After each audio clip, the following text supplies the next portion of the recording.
예, 들리는 것 같습니다.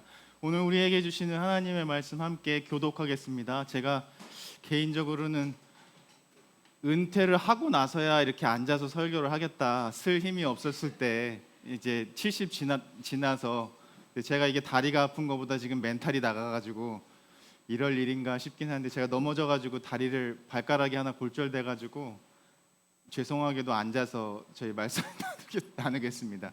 이해해 주시고 우리 교독하겠습니다. 제가 먼저 읽을게요. 마태복음 11장 2절부터 11절까지의 말씀입니다. 그런데 요한은 그리스도께서 하신 일들을 감옥에서 전해 듣고 자기의 제자들을 예수께 보내어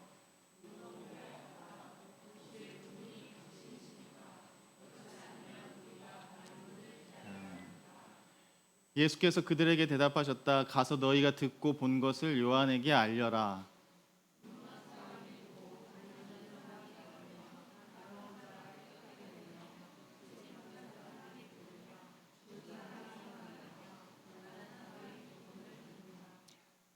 나에게 걸려 넘어지지 않는 사람은 복이 있다.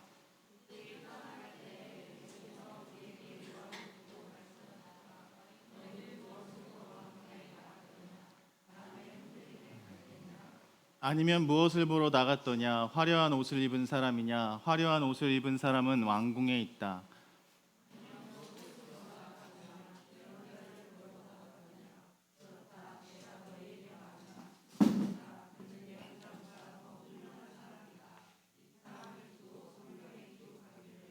보아라, 내가 내 심부름꾼을 너보다 앞서 보낸다. 그가 내 앞에서 내 길을 닦을 것이다 하였다. 함께 11절 읽겠습니다.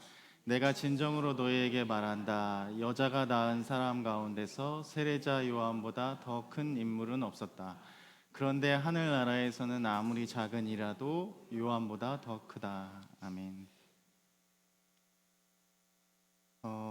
오늘 함께 교독한 마태복음 11장에서는 우리가 너무나도 잘 알고 있는 인물 중에 하나인 세례 요한이 전한 메시지를 담고 있습니다.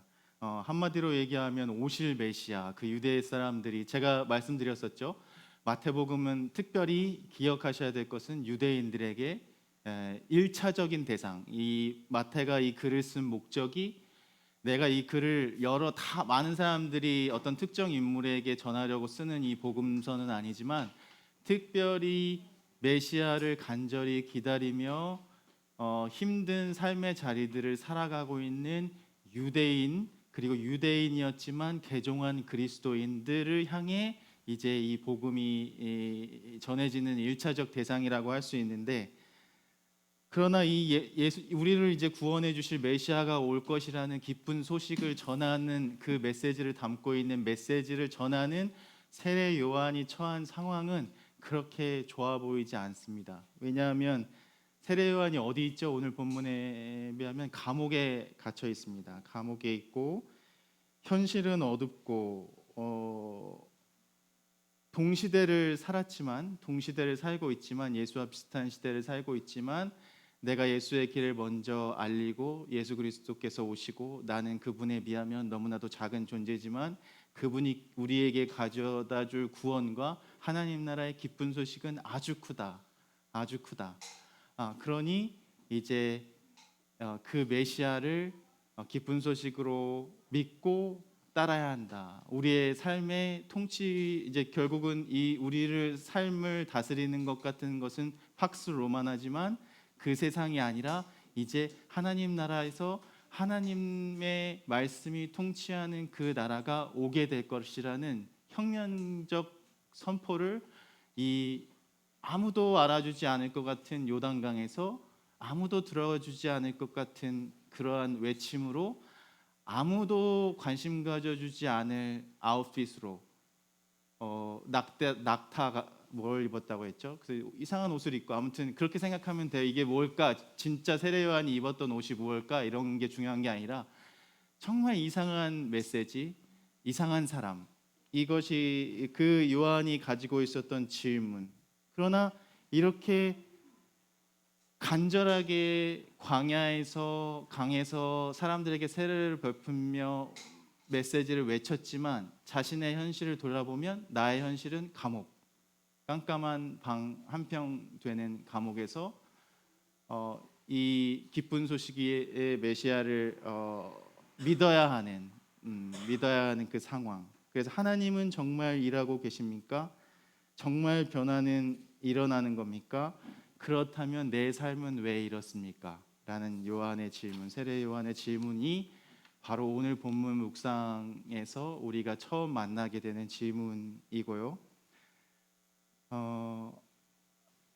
여기서 잠깐 우리가 왜 세례 요한이 이제 감옥에 갇히게 되었을까? 이미 잘 알고 계시는 분도 계시겠지만 당시 갈릴리 지역을 다스리던 헤롯 안티파스가 이제 그 통치자였지만 헤롯이 이렇게 메시아 선포에 대한 이 말씀만 선포한 것이 아니라 부정의하고 그 당시에 불이한 정치, 경제, 사회적인 상황에 대해서 죽음을 무릅쓰고라도 이 헤롯이 자기 동생 빌립의 아내 헤로디아와 재혼한 것에 대해서 또한 공개적으로 비판했기 때문에 결국 그 사실로 인해서 요한이 체포되어서 지금 감옥, 후대 조사에 의하면 그곳이 세례 요한이 갇혔던 곳이 마키루스 요새라는 곳이었다라고 이제 조금 밝혀지기도 했는데, 어쨌든 그것을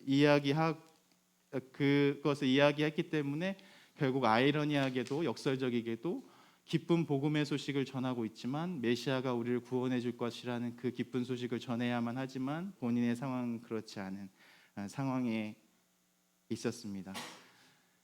그래서 세례 요한이 결국 우리의 관심은 세례 요한도 이 세상에서 세례 요한보다 큰 사람이 없다라는 말도 우리가 늘상 듣지만 그 세례 요한이었지만 그도 또한 우리가 가지고 있는 그 시간과 공간의 차이, 문화적 차이의 공간은 세례 요한의 시대와 오늘을 살고 있는 시대가 많이 떨어져 있지만 그 가지고 있었던 질문은 크게 다르지 않다. 우리 여기 함께 예배하기에 모인 우리가 그렇지 않습니다. 우리가 믿는 그분이 이제 오실 그분이, 우리가 기다리는 성탄절에 오실 그분이 이미 오셨지만 우리가 살아야 할 그 예수 그리스도가 우리의 구원이 되십니다라고 선포하고 살아가고 싶지만, 그 마음으로 살고 싶지만 나의 삶은 왜 쿠팡이라고 얘기해. 나의 삶은 왜 이렇습니까? 나의 삶은 왜 이렇게 아직도 어둡습니까? 나의 삶은 왜 이렇게 아직도 감옥입니까? 예수 그리스도가 오셔서 하나님 나라가 이미 시작됐다면 그 혁명적 하나님 나라가 빨리, 속히, 급진적으로 눈에 띄게 빨리 이루어져야 하지 않습니까? 근데 왜 예수 그리스도가 오셨는데 우리의 기대와는 다르게 저 갈릴리에 아무도 관심하지 않고 있는 어부들, 세리들, 그런 사람들과 어울려 돌아다니면서 흉이나 받고 손가락질이나 받고 그런 혁명적인 메시지를 전하다가는 이제 하나님 나라는커녕 이 로마에 붙잡혀 나와 마찬가지로 죽게 될 것입니다. 그러니 당신이 메시아가 정말 맞습니까? 이거를 한번 묻고 싶었던 이 물음이 있고, 그런 혼란스러운 마음을 가지고 예수 그리스도가 누구인가를 묻고 있는 그 질문 앞에 우리가 아니면 다른 일을 기다려야 하는 것이면, 우리가 이 세상에 살아가는 이 소망을 두고 있는 이 우리의 기대와 소망에 예수 그리스도가 당신이 우리가 기다렸고 믿고 따라야 할 메시아가 아니라면 우리가 다른 사람을 찾아야 되니 빨리 우리에게 당신이 누구인지를 알려주십시오. 그 질문, 세례 요한의 질문 안에는 절망과 의심, 실망, 기대가 무너지는 그 모든 것들이 담겨 있다는 것. 그러나 제가 이제 키워드를 하나씩, 이게 뭐 어떤 말씀의 결론은 아니고요. 여러분들이 이 마태복음 11장을 묵상하면서 나에게 있어서 약한 질문은 무엇일까? 이게 제가 한번 타이틀을 붙여봤거든. 도대체 당신은 누구십니까? 우리가 다른 누구를 기다려야 합니까? 라는 세례 요한의 질문이 약한 질문이에요. 약한 질문. 무슨 말인지 잘 감이 안 오시겠죠? 제가 그래서 예를 들어 준비해드릴게요. 제가 이 약한 질문을 어떻게 설명을 할까 하다가 제가 다리를 정말 놀랍게도 다쳤습니다. 미끄러져가지고 넘어져가지고 발가락이 부러졌는데 네, 처음에는 이게 골절된지 모르고 괜찮겠지 하다가 이게 점점 부어오르고 멍도 나고 해서 이게 확신은 골절이다 했는데 병원을 가기가 싫어가지고 하나님이 어떻게 고쳐주시겠지 이렇게 이러고 있다가 이제 안 되겠다 병원을 가자 해서 그 병원을 갔거든요. 근데 이제 병원을 가서 엑스레이를 찍어봤더니 아니나 다를까 이 뼈가 요즘은 좋더라고요. 똑 부러진 게 이게 잘 보이더라고요. 그 화면에 이제 엑스레이를 찍으니까 바로 의사 선생님이 아유 골절입니다. 이쁘게 부러지셨습니다. 해서 저쪽으로 진료실로 치료실로 이동하셔서 뼈를 좀 맞출게요. 그러니까 제가 뼈를 좀 맞출게요 하는데 갑자기 무서워져 가지고요. 이 도대체 뼈를 맞춘다는 건 어떻게 맞춘다는 거야? 그리고 지금 막 비명이라도 이 비명이라도 질러야 하나 해가지고 그 옆에 기다리는데 이제 의사 선생님 저는 별거 아니라고 생각했거든요. 근데 들어오시더니 그 마스크 뼈 맞추는데 왜 마스크를 써? 마스크를 쓰고 막 장갑을 이렇게 뭐 장갑에 뭐 테이프를 막 자르시더니 간호사가 세 분이나 들어오셔서 세 분이나 남자 간호사 한 분이 제 다리를 이렇게 구부리세요. 이제 그래서 이게 뭐야 수술 받는 것도 아닌데 그래서 수술 받는 것도 아닌데 가만히 계세요. 움직이지 마세요. 한 분이 여자 선생님 준비되셨어요. 그리고 선생님이 자 이제 뭐 아무튼 조금 불편하실 거예요. 그래서 제가 그때 하고 싶었던 약한 질문, 그 요한이 했던 질문이 아니라 요한은 예수님 당신이 우리가 기다려야 될 예수 그리스도이십니까? 이게 제가 요한이 했던 약한 질문이었다고 했잖아요. 약해져 있을 때, 절망 가운데 있을 때, 의심이 들었을 때, 불안할 때, 두려움이 있을 때 이게 예수 그리스도 맞습니까? 라는 질문인데 저의 그때 당시에 진료실에서 약한 질문은 뭐였을까요? 제가 진짜 하고 싶었지만 입 밖으로 뱉을 수 없었던 이야기, 그 의사 선생님, 원장 선생님한테 하고 싶었던 이야기를 안 했거든요. 이제 참고 해서 결국은 안 했는데 정말 하고 싶었던 약한 질문 뭐였을까요? 아파요? 맞아. 이거 아픈가요? 이 질문을 근데 제가 생각해 보니까 이 질문이 소용이 없어요. 해봐야 이게 너무 멋있지 않아. 이 질문을 하는 나 자신이 멋있지 않아. 아플 건데 아픈가요? 간호 선생님 많이 아픈가요? 이 질문을 하기가 어렵더라고요. 근데 제가 차를 타고 이제 돌아오면서 생각을 했는데 제가 너무 잘했다. 그 약한 질문을 그 간호사 선생님이랑 의사 선생님한테 이거 아파요? 얘기를 안 물어보기를 너무 잘했다는 생각이 드는 거예요. 왜냐하면 그 얘기 했으면 이거 아픈 발가락 부러져서 아픈 것보다도 내가 이렇게 약한 내가 이렇게 약한 존재라는가? 그리고 이걸 이렇게 그렇게 꼭 확인해야만 했었나? 이거 아파요? 이런 질문으로 확인했어야 하는 내가 이렇게 약한 존재였나라는 그거에 대한 회의감 때문에 더 잠을 이루지 못했을 것 같은데 내가 그래도 잘했다. 허연 목사 잘했다. 그 얘기는 안 하고 잘 참았다. 아프지만 꾹꾹 잘 참았다 하고 돌아왔거든요. 근데 돌아와서 설교 준비를 하면서 생각을 해보니까 요한이 진짜 하고 싶었던 질문이었던 것 같아요. 이 질문이 당신은 예수 그리스도가 맞습니까? 근데 그게 세례 요한만 가지고 있는 질문이 아니라 여기에 있는 저와 여러분이 예수님께 아침에 눈 뜨면 잠자리에 들기까지 하고 있는 우리의 질문이라는 생각이 들었어요. 내가 이렇게 하나님의 말씀을 전하고는 있지만 허연 목사 너 스스로는 예수 그리스도의 그 복음이 기쁜 소식이 하나님 나라를 가져올 거라고 믿어? 근데 믿어요. 오늘도 이번 주도 가서 설교할 거예요. 믿어요. 하지만 그 마음속에 진짜 믿는가? 9번 믿다가도 한 번 세례 요한도 이런 방식으로 이 로마를 업사이드 다운 시킬 수 있을까? 예수가 메시아라면 뭔가는 다른 방법으로 뭔가는 이 절대의 힘을 무너뜨리려면 뭔가 예수님이 이렇게 가난한 사람들만 만나고 병자를 치유하고 하나님 나라를 그냥 말씀으로 가르치고 테리와 창녀들과 밥을 먹고 그냥 이런 일로는 하나님 나라가 속히 오지 않을 것 같은데 뭔가 혁명적인 하나님의 아들이라면 뭔가 혁명적인 방법으로 이 일들을 이루어야 할 것 같은데라는 그러한 세례 요한의 약한 질문 그리고 저의 질문 한번 생각해 보세요. 일주일 동안 나의 약한 질문은 무엇인가? 이거 아파요? 나는 이 말 뜻이 우리의 삶에 우리가 정말 예수 그리스도께 드리고 싶었던 그 마음이 담겨 있는 그 질문이 아닌가 그러한 생각이 되어져요. 그렇지만 예수님의 대답은 그거에 대한 구체적인 내가 예수다. 맞아. 네가 기다리던 예수야. 그러니까 나를 더욱더 세게 믿어.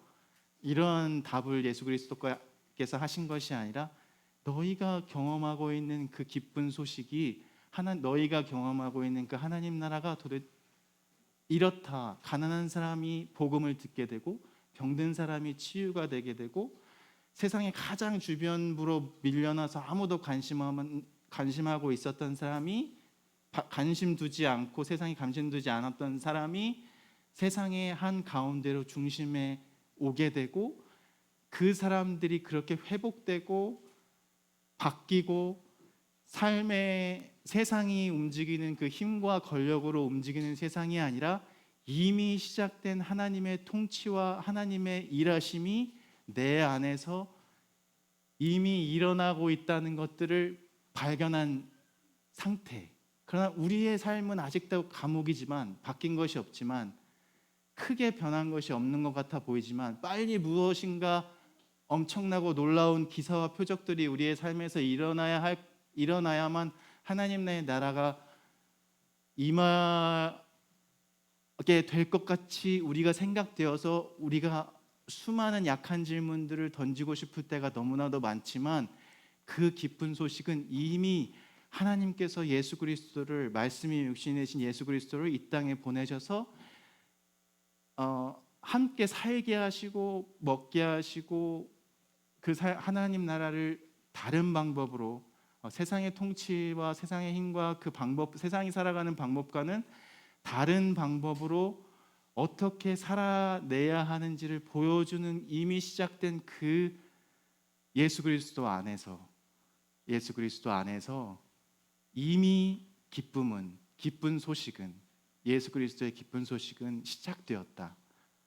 답은 답정너 그런 말 하잖아요. 답은 이미 우리 안에 있다. 던지는 제가 약한 질문을 던지지만 제가 이미 답을 알고 있잖아요. 야, 아파요? 아플 거예요. 뭐 물어봐. 근데 아플 건데 왜 아프지만 그래도 해야 하는 일, 예수 그리스도를 따르려면 해야 하는 일. 그런데 그것이 어떤 우리에게 십자가가 아니라 십자가 고난의 연속만 계속 기다리는 것이 아니라 그 자체 하나님이 우리 안에서 이미 함께 하시고 우리와 함께 일하시고 그 구원 의지를 통해서 우리의 이러한 상태를 가만히 내버려 두지 않으실 거라는 세상의 방법대로 세상이 흘러가게끔 하나님께서는 놔두신 적이 없으시는 분이라는 사실을 믿는 그 믿음. 제가 조금 두서없이 얘기했지만 이것이 우리가 결국 찾고자 하는 그 기쁨, 그 소망, 그 평화는 그 이미 우리 안에 주어진 예수 그리스도의 기쁜 소식, 그 복음 안에 있다는 사실입니다. 그래서 세례 요한은 절망과 실망과 상처와 두려움과 한편으로는 어떠한 의심을 가지고 약한 질문을 예수께 던지고 있지만 예수의 대답은 기쁨의 복음. 너희가 무엇을 보려고 광야를 나갔더냐? 너희가 무엇을 보려고 예수 그리스도를 따르고자 하느냐? 혹은 하나님 나라를 향해 예수 그리스도가 전한 그 기쁨의 소식을 한마디로 하면 하나님 나라일 텐데 그 하나님 나라를 같이 살아보겠다고 결심한 우리 삶 가운데 예수 그리스도를 따름으로 인해서 우리가 어떤 것을 보려고 너희들이 광야로 나갔더냐. 그것이 모든 세상 사람들이 바라고 기다리는 그러한 화려하거나 어떤 것이 될까요? 화려하거나 어떤 눈에 보이는 어떤 멋짐이나 그런 것들이 아니라는 사실.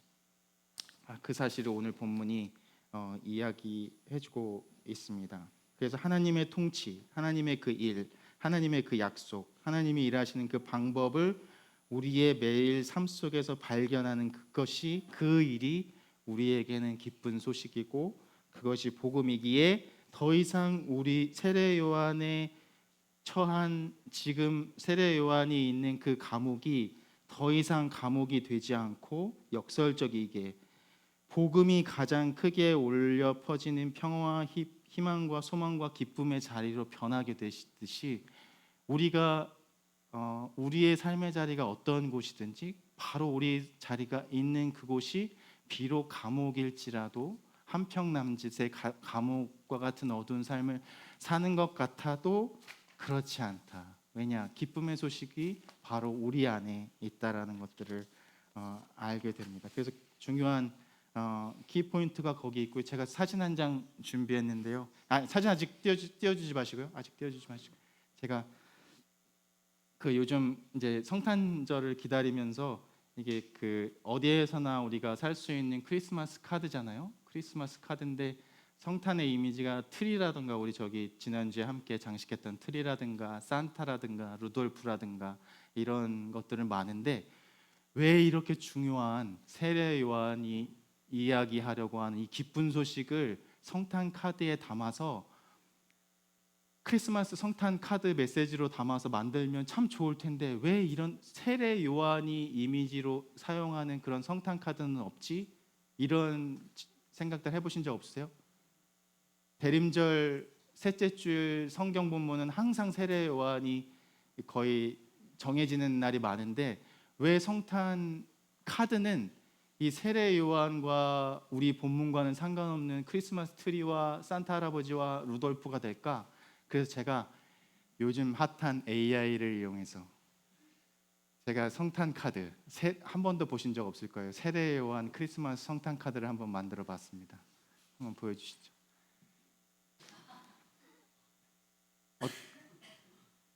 이걸 꼭 다운받으셔서 주변 사람들에게 성탄의 예수 그리스도의 오심의 기쁜 소식을 널리 알려주시길 바랍니다. 그 꼭 문구는 독사의 자식들아. 제가 이것도 순하게 표현한 거거든요. 그 오늘 마태복음 보면은 임박한 진노를 피하라고 하더냐, 회개하여라, 하늘나라가 가까웠다. 근데 밑에는 이게 크리스마스 성탄 카드인지 모를 수 있으니까 밑에 꼭 메리 크리스마스나 축 성탄 메시지를 꼭 넣어야 돼요.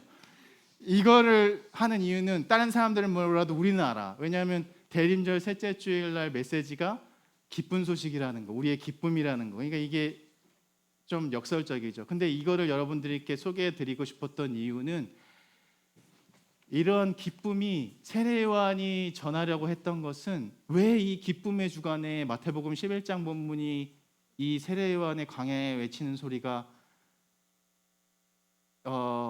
세계의 많은 교회들과 나누게끔 정해졌을까라는 질문에서 출발해 보니까, 이것이 뭐 너희가 회개하지 않으면 너희들은 벌을 받을 것이다, 하나님 나라가 너희에게 있지 않다, 이런 것들을 전하려고 하는 것이 아니라, 결국 세례 요한이 전하려고 하는 것은 그 오실 그이가, 우리가 간절히 기다리고 애타게 찾아 헤매는 그 하나님 나라의 기쁨이 바로 우리 안에 이미 시작되었습니다라는 것들을 이야기하려는 그 선포였구나라는 사실을 오늘 본문을 통해서 깨닫게 됩니다. 여러분, 제가 하는 말이 뭔지 잘 조금 이해가 되시겠어요? 네, 이해가 되시겠죠? 그러니까 우리 안에 있는 그 약한 질문으로 시작된 본문의 묵상이, 이미 우리가 그렇게 애타게 찾아다니던 기쁨이 다른 곳에 있는 기쁨이 아니라 이미 우리 안에 이미 와 계신 예수 그리스도 안에서 오시는 그 기쁨이라는 사실을 우리가 기억하시면서, 비록 우리 삶의 매일매일의 일상을 살아가다 보면 하나님의 말씀이 들리지 않거나 세미하게 들리거나 보이지 않는 때가 아주 많지만, 그럼에도 불구하고 그 약한 잘못을 우리가 기다려야 할 분이 당신이 메시아입니까? 당신이 그리스도입니까? 라는 이 약한 질문도 나무라지 않으시고, 이게 중요한 포인트입니다. 이 질문을 나무라지 않으시고 이미 우리 안에서 스스로 그 답을 찾아서 이미 보여드린 이 세례 요한이 발견한 그 기쁨을 우리 안에서 스스로 혹은 공동체 안에서 우리가 속해서 함께 하나님 나라의 기쁨을 찾아가려는 이 공동체 안에서 이미 시작된 그 기쁨을 살게 하시는 그 복음을, 기쁜 소식을 우리가 한 주일 동안 살아가시면서 발가락은 부러지지 않게 되시기를 간절히 기도드리고요. 혹시 다른 약한 부러짐이 있으신 분이 계시다면 그 약한 어떠한 다른 나의 그 약한 질문에 아직까지 해결되지 않는 꼭 예수님께 물어보고 싶은 그 질문들을 가지고 묵상하시다가 그 우리 예수께서 주시는 그 기쁨의 그 비밀을 이미 우리 안에 있는, 우리 공동체 안에 있는 그 기쁨을 발견하는 그 우리 저와 여러분이 되기를 간절히 기도하겠습니다. 기도하겠습니다.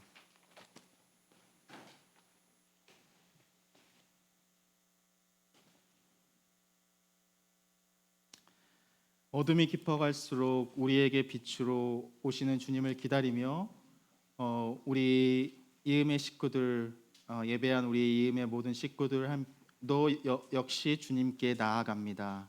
감옥에 갇혀 주님이 누구신지를 묻던 세례 요한처럼, 그 질문처럼 우리의 삶에도 답이 보이지 않는 약한 질문들이 있습니다. 주님, 정말 당신이 우리가 기다리던 그분이십니까? 그렇다면 우리가 그토록 간절히 기대한 그 구원은 왜 이렇게 보이지 않습니까? 왜 이렇게 느립니까? 우리가 매일 당신과 함께 믿음으로 살다가도 그 구원과 그 기쁨이 너무 희미하기에, 또는 내가 기다렸던 기쁨과 구원과는 다르기에 많이 실망하고 심지어 당신이 누구인지를 매일 아침 묻게 됩니다.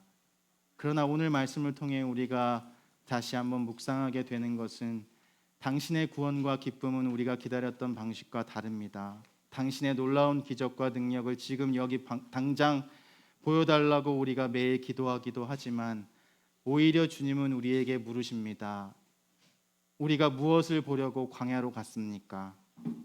보지 못하던 이들이 다시 보게 되고, 걷지 못하던 이들이 일어나며 상처 입은 삶이 회복되고, 가난한 이들에게 복음을 듣는 그 기쁨을 우리가 살며 준비하게 되기를, 그 기쁜 소식을 살게 되기를 간절히 바랍니다. 우리가 그 기쁜 소식이 되기를 간절히 기도드립니다. 분명하게 결판내야 하는 세상의 싸움의 승리를 위한 삶이 아니라 주변에 넘어진 이웃의 눈물을 닦아주는 그 손길 속에서 우리 안에 하나님 나라의 기쁨이 이미 시작되었음을 믿습니다. 하지만 주님, 우리 주변에 기쁨을 잃어버린 이들을 기억해 주시고, 기다림이 너무 길어 낙심한 이들을 만나 주시며, 삶의 감옥에 갇혀 희망을 놓아버린 이들, 상하고 지친 몸과 마음의 회복을 간절히 기다리는 당신의 자녀, 죽음보다 깊은 외로움과 어려움 속에 십자가를 매일 등에 지고 살아가는 당신의 자녀들에게 부활의 기쁜 소식이 속히 임하게 하옵소서. 오실 주님의 길을 우리 이음의 가족들이 앞서 먼저 나아가며 돌봄과 섬김으로, 환대와 용서로, 사랑과 회복의 소망의 평화의 나라가, 그 하나님 나라가 여기 있습니다. 살아내는 교회가 되기를 간절히 기도드립니다. 모든 것이 불안하고 모든 것이 흔들리는 폭풍우 같은 일상 속에서도 영원히 흔들리지 않을 당신의 약속과 말씀을 붙들고 끝까지 당신의 길을 걸어가겠습니다. 이 고백으로 한 주일 살아가게 되는 우리 이음의 공동체가 되기를 간절히 기도드립니다. 마라나타, 주 예수여 오시옵소서. 우리 이 시간에는 우리 함께 주기도문 함께 드리기 전에 우리 독감으로 미리 안내 드린 것처럼 독감으로 아파하고 힘들어하는 우리 식구들, 또 우리 입원해 있는 우리 식구들, 또 여러 가지 기도의 제목들로, 약한 질문들로 하나님 나라를 살아가는 일에 애쓰고 있는 우리 식구들을 위해서 같이 한 목소리로 한 마음으로 같이 기도 드리고, 우리 주님 가르쳐 주신 기도 함께 드리겠습니다. 같이 한 1분 정도 함께 기도 드리겠습니다. 기도하겠습니다. 하나님 감사드립니다. 우리가 앞이 보이지 않는 상황 속에서도, 어둠 같은 상황 속에도 주님의 약속 그 말씀을 믿고 나아갑니다. 우리의 약한 질문을 나무라지 않으시고 우리의 질문을 다시금 우리 스스로 주님의 그 기쁜 복된 소식을 발견하도록 인도하시는 주님, 우리의 삶 속에 여러 가지 약함과 상함과 어려움과 흔들림 속에서도 무너진 눈과 깨어짐 속에서도 다시금 기쁨을 회복하게 하시고 하나님 나라의 그 소망과 평안이 우리의 삶 속에 충만히 흘러넘치게 되기를 원합니다. 우리 식구들 가운데 우리가 함께 예배하지 못하는 식구들이 있습니다. 이 시간 한 마음으로 예배할 줄 우리가 그렇게 고백하오니 어디에 있든지 같은 은혜와 사랑과 평안과 위로로 함께해 주시고 우리가 다시금 그 하나님 나라의 그 보이지 않는, 잘 들리지 않는, 잘 나타나지 않는 그 하나님 나라의 기쁨과 소망과 평안을 매일의 삶 속에서 우리가 고백하며 우리 모두 각자가 그 하나님 나라의 기쁨과 복음 소식이 되는 그 신비를, 그 은총을 누리며 살게 되는 우리 이음의 식구들 되게 간절히 기도드립니다. 우리의 기도를 들어주옵소서.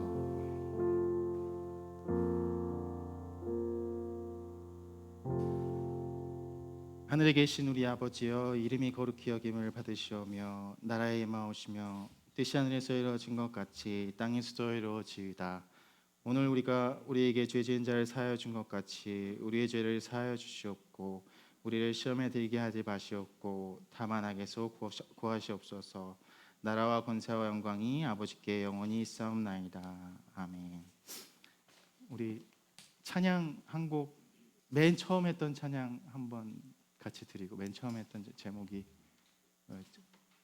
참 반가운 성도요. 네, 참 반가운 성도요. 우리 찬송가에 있는 찬양인데 같이 한번 결단 응답 찬양으로 드리고 축복하고 우리 예배 마치겠습니다.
이제는 우리 주 예수 그리스도의 은혜와 하나님의 무한한 사랑과 성령님의 도우시고 인도하시는 그 능력이 이 시간 다시금 약한 질문이지만 기쁨을 다시금 회복하기 위한, 하나님 나라의 그 비밀을 발견하기 위한 그 비밀의 키워드라고 굳게 믿고 다시금 세상으로 나아가는 우리 임의 성도들, 그리고 그 삶의 자리, 기도의 제목, 그 모든 것 위에 함께 하시기를 간절히 축원하옵나이다. 아멘.